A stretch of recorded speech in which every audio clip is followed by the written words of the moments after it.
Welcome.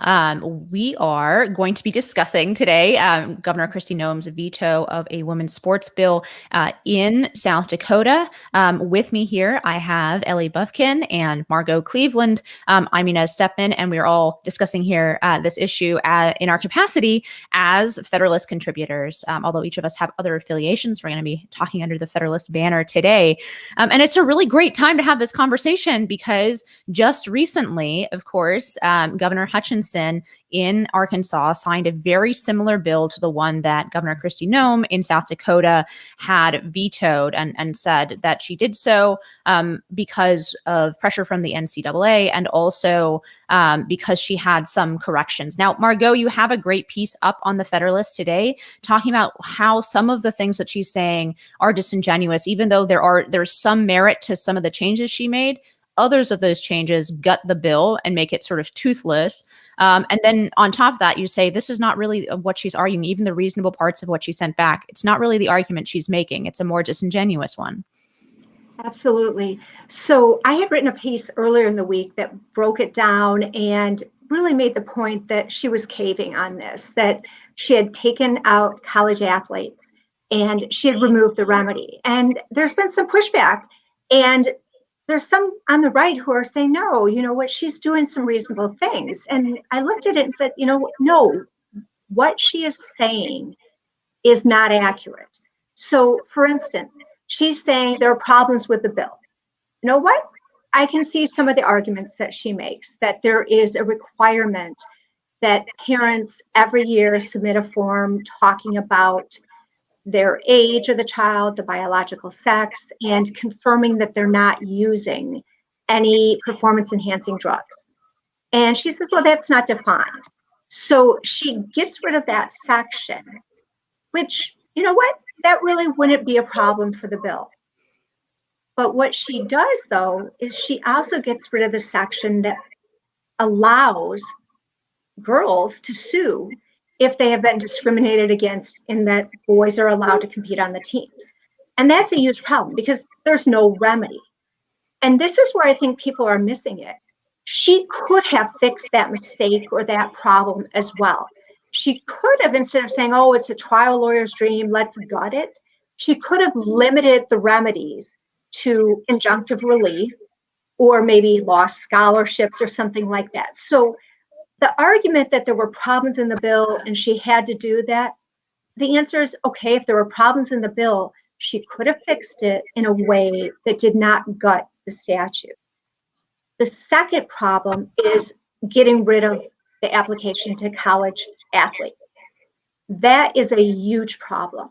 And here is where I have a lot of problems. She's making it sound like the NCAA will not let women compete if they pass this law, which is completely wrong.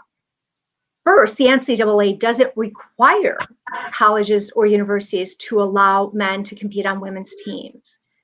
It permits it in a very rare circumstance, but it doesn't mandate it. But the worst they can do is pull a tournament. That's not what she said.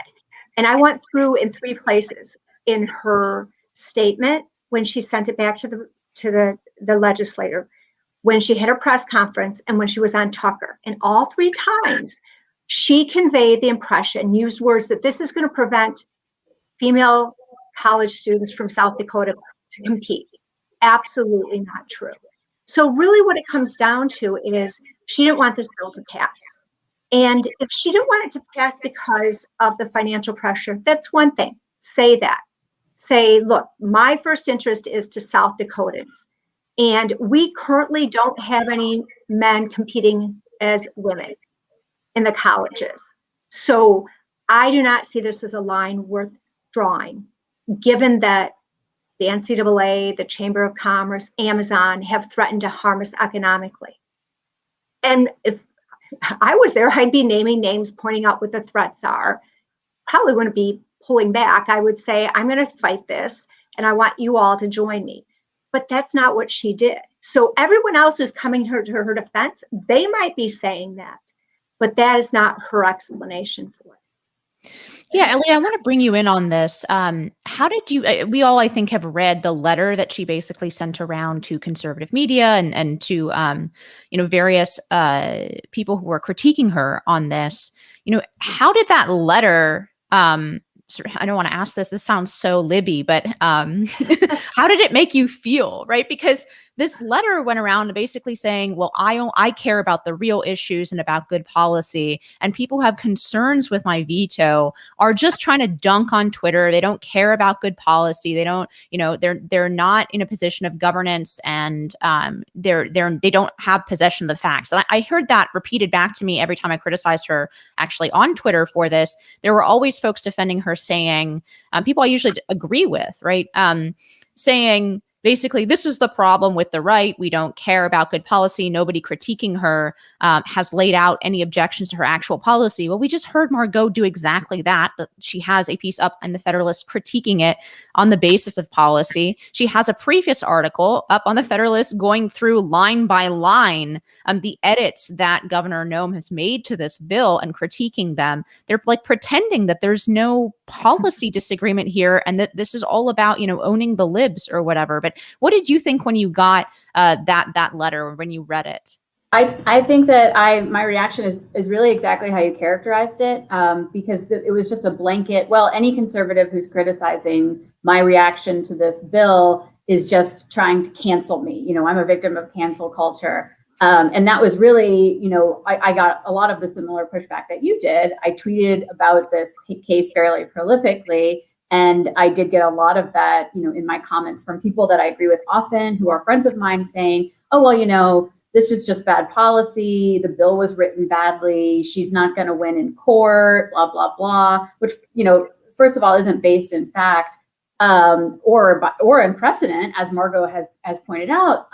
But, one of the other things is that she kept saying she's been consulting with legal scholars. We don't know who they are, but she said that she's been talking to them for months. Right. Well, it was exactly 2 weeks ago that we got that tweet that said she was so excited to sign this bill. So if she's been talking to these legal scholars for months and they've been aware of the content of that bill, that was the very first thing that kind of smacked me when I read that letter from Noem was, well, what are you talking about? Because we've been watching you and listening to you, and now you're saying that the people who have been advising you for the last several weeks and months didn't catch any of this before you tweeted that you were very excited to sign it. Not to mention, we're looking at, one of a neighboring state, Iowa or Idaho, I don't remember. Whichever state passed this and is now having it blocked from being enacted. Idaho. It was Idaho, okay. Idaho having it blocked from being enacted because of a lawsuit filed by the ACLU, right? Well, this isn't the NCAA filing that lawsuit.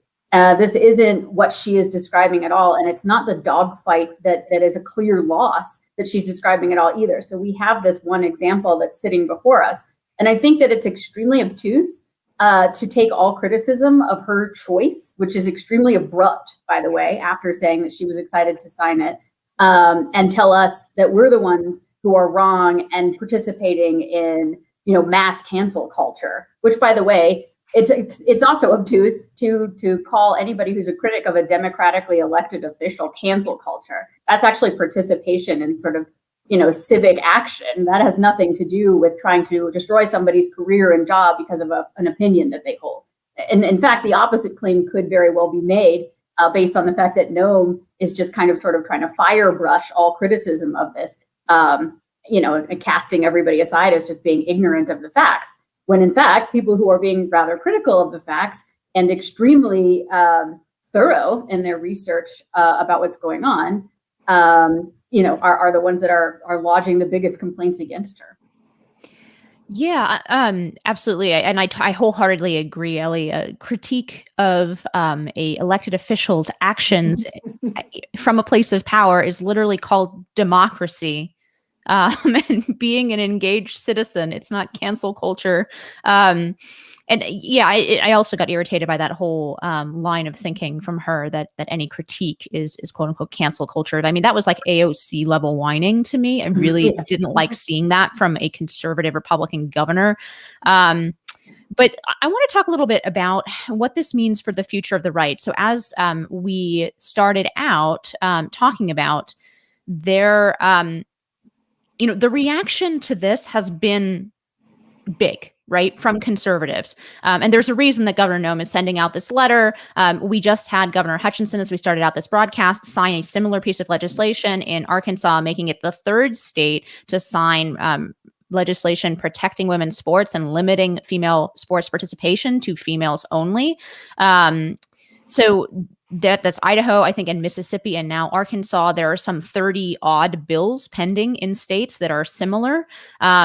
And I think that is probably putting some political pressure on Noem. But I want to talk about the fact that immediately after this backlash, we saw Governor Hutchinson actually go ahead and sign this kind of bill.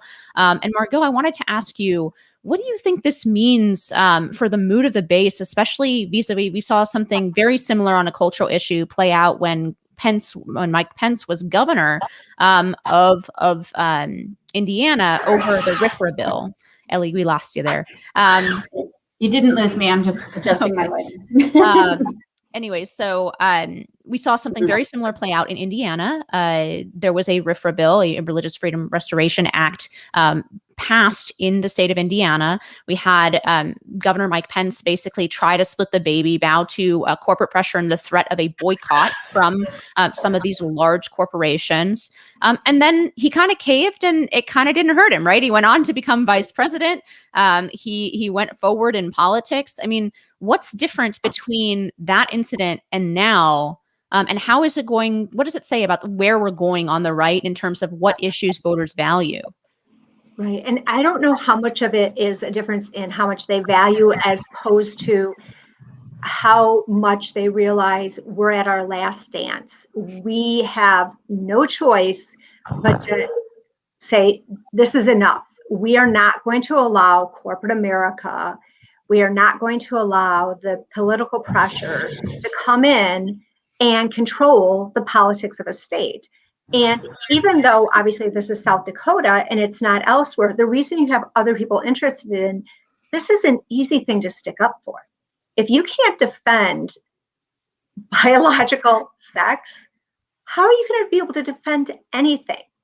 And we are also, I think, seeing this in the context of the Twitter censoring, the media being so corrupt, that I think that those two things coupled with it show that conservatives realize we are at a breaking point and we need to push back now.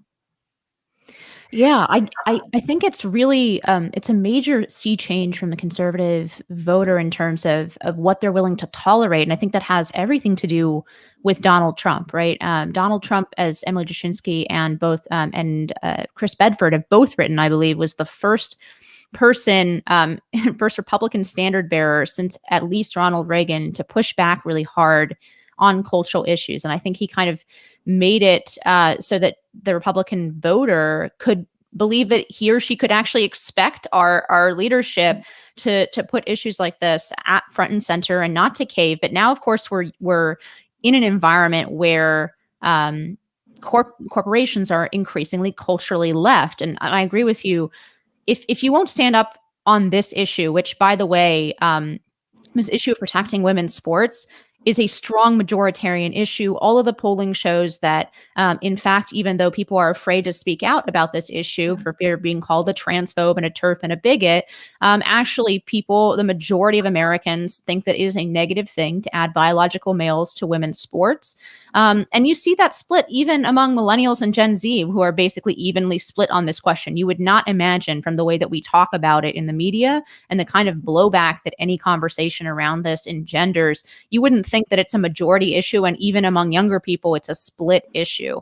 But if you can't stand up on a cultural issue where you have the backing of the majority, and certainly a strong majority in South Dakota, the question is, who's going to run our states? Who's going to run our government if our leadership is unwilling to push back against corporate America, when we know that this kind of pressure is going to be on every cultural issue from here on out, right? It's kind of that's why for me, it's a watershed issue. It really changed my opinion of Governor Noem, because to my mind, there's no way that on the right we can accept a leadership who is not going to be willing to stand up to corporate cultural pressure and these kinds of economic boycotts. Unfortunately, they're going to become a feature of our politics.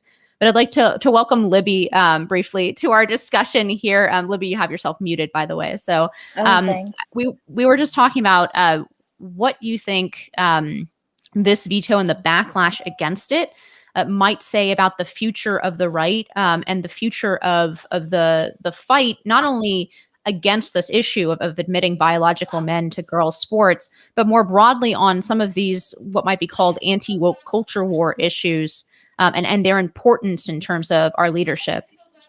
Yeah, I think it's a huge problem what's been going down lately in South Dakota with this bill. And I think it's a huge problem across the board with the issue of trans. We made a mistake several years ago when we allowed there to be any discussion at all that there were, no differences between men and women, or that there's, it's possible to be born in the wrong body, or any of this stuff. We should have stood up in the first place and said, men aren't women, women aren't men. You can express yourself however you choose. That doesn't change your biological status, no matter what kind of, harm you do to your body surgically or chemically. It doesn't change your biological composition. It doesn't change your makeup. It doesn't change your brain. It doesn't, if you're walking around with a brand new open wound between your legs, it doesn't change the fact that you're male, right? If you cut a bunch of your arm off and stuck it in your vagina, that doesn't mean that you're, it doesn't mean that you're changing your sex. I think we hugely underestimated, and I think across culture, we hugely underestimated the impact of the trans rights movement, not only on women's rights and children's rights, but on the culture at large. Because once we've completely accepted the idea that we can alter language and then alter the actual fabric of reality, we've done ourselves an incredible disservice. Words don't mean what they used to mean, right? You can say woman, and then people think that we need a modifier in order to know that we're discussing females. And we don't need a modifier. And I think that Kristi Noem, I think the what was it, Hutchinson in Arkansas, signed a bill saying, like, no boys get to play against girls in girls' sports. How have we even allowed this to be a conversation about which we are reasonably having viewpoints on either side? There are no reasonable viewpoints that say that men are women, right? There's no reasonable way to say that it's okay to give kids hormones and stop puberty. The fact that we're not screaming our heads off and that we've been so reasonable is both necessary, because here we are reasonable people, but it's also a problem in this entire debate. There is no other side to this conversation that deserves any measure of merit at all. So here's the question then. If we have been too reasonable, if we have been willing to, for the sake of niceness or politeness, we have been willing to set aside essential realities, because I think you're right. This is more than a question of sort of adult liberty, and even laying aside the even worse question of what happens to minors. This is a question of reality and truth, and an imposition on everyone to recognize something that just isn't true, right? And that's why I've always thought this issue is deeply important in itself, because there is this imposition. It makes it very different, for example, from the movements for gay marriage or for acceptance of homosexuality. I think this demand to recognize something that's obviously biologically not true, as opposed to tolerate behavior of people, is like, makes it a wholly different issue to me. But if you say we've been too nice, is there a recognition among our leadership, especially after this issue, especially after Governor Noem is essentially in the hot seat, and she's gotten huge backlash from this, and obviously Governor Hutchinson has learned from that and did not want to receive that kind of backlash? Is that the future of not only the right, but of anyone who's concerned about what might be called the authoritarian left on some of these issues, or the illiberal left? Is that the future of the pushback? And when are our representatives going to wake up and smell the coffee, as it were? When are they going to get as anti-woke as their own base? Inez, I think that's such an Yeah, excellent that's point. such an Let's go with interesting Ellie and question. then No, go ahead. we can Go to ahead, Margot. Ellie. Sorry. I think that's a really good point, and I think that this backlash is not something that we would have seen just a few years ago. We talked about the RFRA a little bit with Mike Pence, but who even really heard about that other than people that were really interested in that policy? And now we're looking at just really widespread condemnation of what she did and the way that she approached it and the way that she's reacting to it. And I think it's an incredible litmus test as to where the Republican Party in general is headed and what's going to be important. And Inez, I kind of have to credit you because I think this is based on a conversation you and I had, maybe privately, but ever since Donald Trump took office and enacted so many of the things he did so brazenly and fearlessly, in many cases, not always, in trying to get some of this extremely controversial policy across, it's hard to go back. You can't go back to the days before that became, the thing to do was push flashpoint issues, push things that were going to make people uncomfortable. But look how many people rallied behind it. People kind of woke up from sort of being in a political stupor when these issues started coming up for votes and actually passing in places. And you see these surge of local bills coming. We're talking about South Dakota today, but we're also talking about Arkansas and Idaho. And there's at least 30 other bills like this baking at some level throughout the nation, because people are very worried when they see, one party in control in Washington, D.C. They're very worried about the federal implications of how that's going to change their day-to-day lives, how that's going to change their children's lives. And these are the things that matter. Obviously, Kristi Noem became a national face when she was, hit back against lockdowns, right, and kept South Dakota open throughout the pandemic. But I think, and again, Inez, I have to sort of credit you that this is proving that the most important things to people right now are not necessarily the lockdown rules or who had the most or who had the least. It's really about who's going to stick up for real values that Americans are very, very worried about. And I can just see, based on the reaction that we're getting from Noem, especially from the right, because I don't see anybody from the left really cheering her on or anything. It doesn't really seem like they're that interested. But from the right, they're burning effigies, like, oh, we thought you were going to be a leader. And I know that, I'm going to get some pushback from this group of women because, we're against identity politics, and I agree. But having strong women in the Republican Party come out on these issues on this side is so much more important. If she had just been a male governor with an R next to her name who came out and said, hey, it wouldn't be getting the reaction that it's getting. But I think a lot of people were looking to her like she's such a strong conservative leader, and she's made just this horrible miscalculation of, in a time where she was really a rising star, and it's extremely disappointing. And you've gotten some of the same reaction to like Nikki Haley, who was once considered the biggest rising star in the Republican Party, and she did not come out on the side of this, pushing these really tough policies. And she's not a governor anymore, so she doesn't have that positioning. But we've seen her come out on the side of, Black Lives Matter, and she believed the sort of Bubba Wallace noose thing immediately on the first day. And this is the type of thing that the Republican Party is not going to stand for. And more than the Republican Party, just conservatives in general and people who are interested in complete rejection of wokeism and critical race theory and the types of things that are really coming for our educational system and for children. They're not going to accept leaders like Kristi Noem and Nikki Haley in the future. So it would be really nice to see some tough conservative female leaders come out of this and take charge where she's faltered. John Schweppe made a really good point on the Federalist Radio Hour broadcast the other day with Emily Jashinsky, basically saying that these lockdown policies, whatever one thinks of them, and I think most conservatives are very, very much against them. Most small businesses, for example, the South Dakota Chamber of Commerce, almost certainly in favor of lifting lockdown, right? Or never going into lockdown. This is one of the first issues where Governor Noem has actually had to oppose the business community. And I think a lot of folks who are looking at the political landscape now are thinking about exactly, what you said, Ellie. They're thinking about the fact that this is not going to be the end of the story, that it is a requirement to be able to be on the opposite side now of the Chamber of Commerce on these issues, right? The Chamber of Commerce has gone all in on the Equality Act. Every major U.S. corporation, every single airline, Pepsi, Coca-Cola, all major banks, American banks, as well as all major pharmaceutical companies, all of them are on a list of companies that support the Equality Act.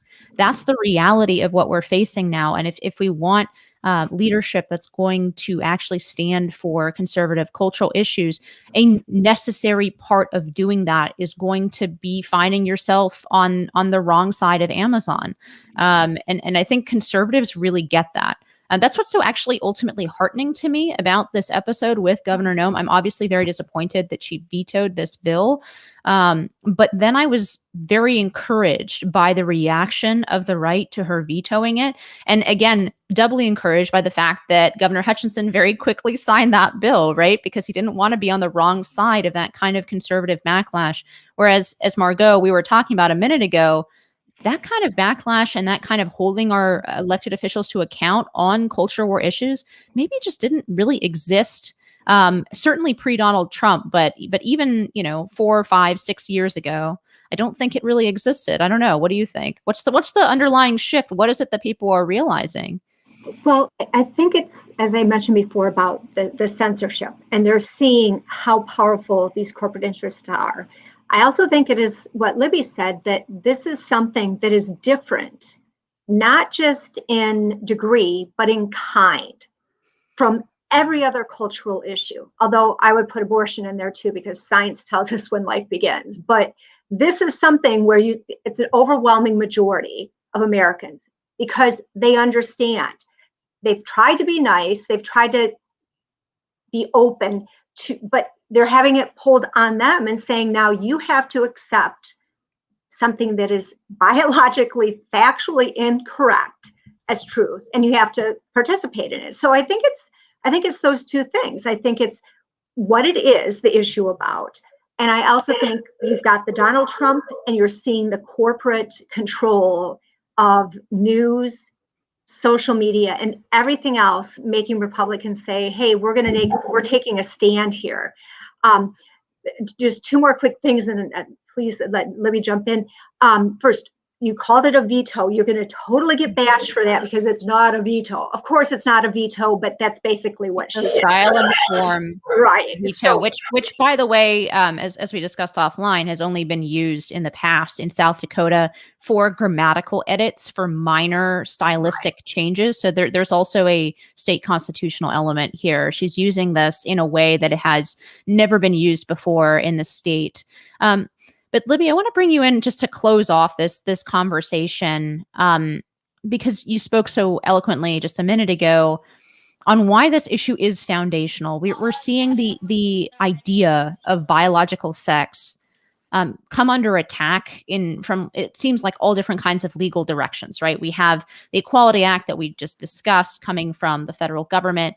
We have the Equal Rights Amendment, which would raise, especially now with the way that the word sex has been interpreted by the Bostock decision for Title VII and by the Biden administration by virtue of executive guidance in Title IX, which raises the real specter of all of these issues as well. So the Equal Rights Act, but that would be a constitutional amendment. Obviously, we have the Biden EOs.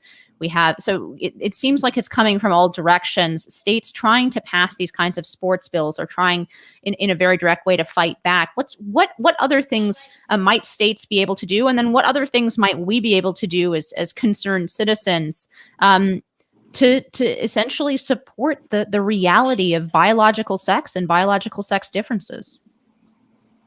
I think that now that the states are fighting it, and now that this is being fought in legal situations and with acts and executive orders and all of these kinds of things, I think we have essentially lost the fight on a lot of this stuff, because it's already in the courts. We've already lost so much in this realm. And I think what we can do is to try and impact culture as much as possible. All of these things are policy, right? Like a lot of this stuff is already policy. We know for sure that men and women are different. We raise our sons and we can see. I mean, my son is 11 years old. He's 5 feet tall, right? So like less than a foot, like six more inches, and he's taller than me. He's 11. His arms are as big as my arms. His hands are nearly as big as my hands. And he's going to be a very big, tall person in a very short period of time. I can't roughhouse with him anymore. We know that there are differences. It's so clear. And I think what happened was the entire feminist movement was completely bamboozled, and they thought, oh, we'll just let all of these men say that they're women. It won't affect us. It won't affect our daughters, which of course now it has. As you see young women going to early menopause and mutilating their bodies. So what can we do? I think we can cling tight to what reality is and give absolutely no ground. We've ceded too much.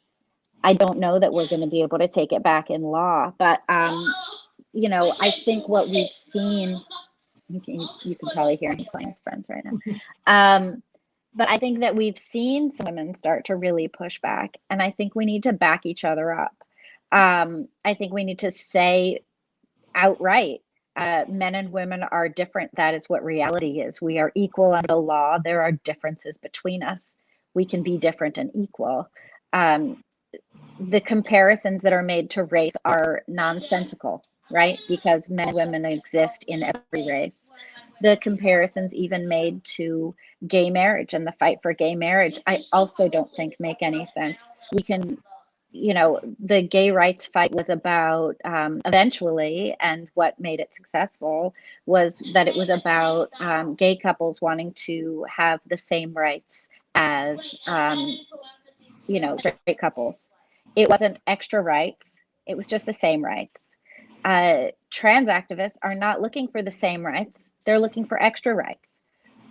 You don't have a, boy who is identifying as a boy competing against girls, even if he's short and scrawny. He's not competing in the girls' track and field event. So why should somebody who is tall and, who identifies as female and is male be competing? We have to hold tight to the reins of reality. Some days I feel confident about it. Today I'm not feeling super confident about it, but I think that's what we have to do. I think we have to hold our elected leaders to account. And I think we have to say at every single turn, this is wrong. It is not based in reality. And also we have to give up this idea that what we're being sold is compassion, right? It's not compassionate to say that children should transition if they want to. That's not compassion. It's complete delusion. We know it's delusion. We have to take compassion back and say what's compassionate is to remind people that their bodies are perfectly fine. Your body is great. It's how you were born. You can exist within your body however you choose, but there are limitations, and it's okay to have limitations that are imposed on you by reality. If I jump off the building, it doesn't matter if you tell me, yes, you have wings. You do, Libby, I believe you can fly. It doesn't matter. If I jump off the building, I'm going to die. So we should be able to say this outright, that we know what reality is, that bodies matter. The other thing too is this idea, the whole thing with trans is that it's saying that there's a gulf between mind and body. And as women, we know for sure that's not true. We know that our bodies have an impact on our brains. We know that our brains have an impact on our bodies, sure, but we know that our bodies have an effect on how we think and how we feel. And it doesn't change that they are real, that they exist. It's wild and shocking that it's gotten this far. I've been writing against this stuff for in art form, at least since 2012, watching this happen, and then in, journalism or whatever. It's amazing that women have just capitulated their own biological reality to a delusion and to a fantasy. How do you even do it? How do you even just look at it and be like, oh yes, men have periods too. That definitely happens. Like, this is total insanity. And I'm going to wrap up this broadcast, but I think that ultimately, I think that's a very low bar that we have set for our elected officials. And if they cannot hurdle that bar, then there is something deeply wrong, and we should not accept that from our elected officials, that they can't even hurdle this bar of basic, obvious reality and say that, for example, women have periods and you don't run a boy against girls on the track team. All right. Well, thank you both for being here. And thank Ellie, even though I think she had some technical issues and dropped off. But this has been a great discussion, and look forward to seeing more from both of you on this issue in the Federalist. Thanks so much for inviting. Thanks for listening, Thanks, guys. Bye-bye.